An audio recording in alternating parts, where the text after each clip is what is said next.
Hello voice ಏನಂತ ಹೇಳಿದರೆ ಇಲ್ಲಿ ಇವಾಗ ಅಬುದಾಬಿ ಮತ್ತು ದುಬೈಯಲ್ಲಿ ಯಾವುದೇ ರೀತಿಯಾದಂತಹ ಸಿಚುವೇಶನ್ ಹೆವಿ ಆಗಿರಲ್ಲ. ಯಾಕೆಂತ ಹೇಳಿದರೆ US ಆರ್ಮಿ ಇಲ್ಲಿ ಇಸ್ರೇಲ್ US ಆರ್ಮಿ ಮತ್ತು ಇರಾನ್ ಮಧ್ಯೆ ಇರುವಂತಹ ಸಂಘರ್ಷ ಆಗಿದೆ. ಈ ಮಧ್ಯದಲ್ಲಿ ಏನಾಗುತ್ತೆ ಅಂತ ಹೇಳಿದರೆ US ಬೇಸ್ ಆರ್ಮಿ ಎಲ್ಲ ಈ ಅರಬ್ ಕಂಟ್ರಿಗಳಲ್ಲಿ ಈ ಅವರ ಒಂದು ಸ್ಟೇಷನ್ ಹಾಕ್ಕೊಂಡು ಇದ್ದಾರೆ. ಅಂದರೆ ಆಲ್ರೆಡಿ ಮುಂಚೆನೇ ಇದಕ್ಕೆ ಅಗ್ರಿಮೆಂಟಲ್ಲಿ ಮಾಡಿದರು. ಸೊ ಇದರಿಂದಾಗಿ ಬಹ್ರೇನ್, ಕುವೈತ್ ಮತ್ತು ಅಬುದಾಬಿ ಈ ರೀತಿಯಾದಂತಹ ಪ್ಲೇಸ್ಗಳಲ್ಲಿ US ಆರ್ಮಿ ಬೇಸ್ ಇದೆ.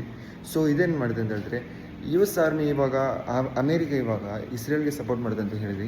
ಇರಾನ್ಗೆ ಅದು ಸಪೋರ್ಟ್ ಮಾಡುತ್ತೆ ಅನ್ನುವ ಉದ್ದೇಶದಿಂದ ಅಲ್ಲಿರುವಂತಹ ಎಲ್ಲ ಒಂದು ತಾಣಗಳನ್ನು ಉಡಿಸ್ ಮಾಡಲಿಕ್ಕೆ ಇರಾನ್ ಇಲ್ಲಿಗೆ ಪ್ರಯತ್ನ ಮಾಡ್ತಾ ಇದ್ದಾರೆ. ಇವಾಗ ಅಬುದಾಬಿಗೆ ಆಲ್ಮೋಸ್ಟ್ ತುಂಬ ಸಲ ಹೊಡಿಲಿಕ್ಕೆ ಟ್ರೈ ಮಾಡ್ತಾ ಇದ್ದಾರೆ, ಆದರೆ ಇಲ್ಲಿಂದ ಅದಕ್ಕೆ ರಿಫ್ಲೆಕ್ಟ್ ಬಿಡ್ತಾ ಇಲ್ಲ. ಅದನ್ನು ಅವರು ಡಿಆಕ್ಟಿವೇಟ್ ಮಾಡ್ತಾ ಇದ್ದಾರೆ. ಸೊ ಇದಾಗಿದೆ ನ್ಯೂಸ್. ಏನು ಹೆದರಬೇಕಂತ ಹೇಳಿಲ್ಲ.